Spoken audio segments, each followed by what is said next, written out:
Several years ago, a number of folks in the astronomy and physics world began theorizing that these rings had to be much younger than the universe, perhaps only about 100 million years old. But one pair of pictures shows a change in 5 minutes. An impression is conveyed that the latest reported measurements purport to be the true ones, when in reality, all might quite nearly be correct at the time of observation. General reluctance to accept variable ring system geometry occurs because of apparent failure to identify a physical mechanism suitable for producing recurrent change. In other words, classic mainstream science, if we can't explain it, we'll kid ourselves it doesn't exist. And he also found these in the pictures coming back from Voyager, and the Cassini ones found them too. And he calls them electromagnetic vehicles, and they are massive. Some of them several times bigger than the Earth. But again, we need to move our sense of perception. In terms of size representation, this is the Earth against the size of Saturn. We're not talking the same perception of big in terms of outside of the Earth. And here are some of the other pictures of these electromagnetic vehicles picked up by these NASA craft. Why aren't they all in the papers being talked about? You'd think, what the hell is this? No, nothing. Thanks to Bergeron, we've seen their existence. This is the Hubble telescope that's picked one of them up. Look at the size of the bloody thing. And here's a few Cassini spacecraft pictures, still pictures put together. What the hell is that? Exactly what Bergeron was describing from Voyager. And this is the other thing. He found pictures of stuff spewing out of these electromagnetic vehicles into the rings of Saturn and bloody making them, or extending them. And what is said to be in the rings of Saturn, I guess that's why we can see them, is like ice and stuff. I think, and I would suggest that eventually they will realize that there is a crystal substance being put into those rings that has a dramatic impact on their ability to transmit information.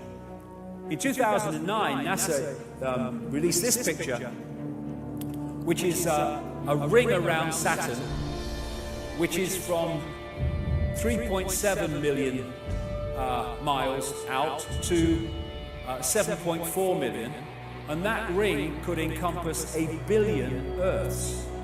I suggest that there are rings that we can see, but there are sound rings that we can't see that are coming out across, and we're picking them up. They make something appear to happen that does not actually happen. They can induce a virtual reality experience. In the late 70s, astronomers and guys in NASA had discovered some anomalous things happening in the rings of Saturn. I love that word, anomalous. Things were happening, they didn't know what the hell they were. They didn't know how to explain it. So what they did, they put together a multi-million-dollar program called Voyager. And they sent Voyager to the rings of Saturn in 1980.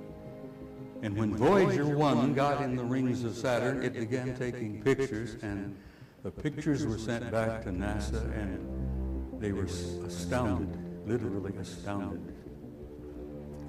They got stuff they didn't expect. This you see here on the right is part of the B ring of Saturn. You know, there are A, B, C, a whole bunch of rings. Gigantic. Saturn's a giant planet, and these rings are incredible. This thing here, self-luminous, obviously artificial construction, obviously under intelligent control, because it moves around in the rings of Saturn, and they don't know what the hell it is, but it's larger than our moon. An intelligent, constructed, artificial object, larger than our moon, moving around throughout the rings of Saturn, wherever it will go, and we get a picture of it, and we don't know what to say. We don't know what to do. We don't know how to respond. That's only part of the story. This is in the A ring. And the statistics on this will blow your mind. This object here is an artificially constructed, as Norman says, NASA called it an electromagnetic vehicle. That dude is 2,000 miles long, over 450 miles in diameter, but 2,000 miles long. And here is another self-luminous artificial object about the size of our moon that apparently moves here, there, and everywhere, wherever it'll go, obviously under intelligent control. But consider this thing. Consider the civilization, the technology, the culture that can not only build something like that, but put it in space, move it here and there, wherever they will, for whatever purpose. Norman says he thought they were making rings, which is why he titled his book, The Ringmakers. I said, Norman, do you ever stop to think they might be mining the rings? We've concluded from several missions, Voyager 1 was only the first of a whole bunch of them, that the rings are made up of minerals from perhaps God knows how many eons back when the planets were being formed. And I said, stop to think about an advanced technology. They could mine those rings, and those minerals are gold mines, you know? Talk about nutrients, you've got all that good stuff. And he says, you know, I didn't think about that. They might be mining them. The conclusion many of us have reached is that we're looking at the results of at least a Type 2 civilization.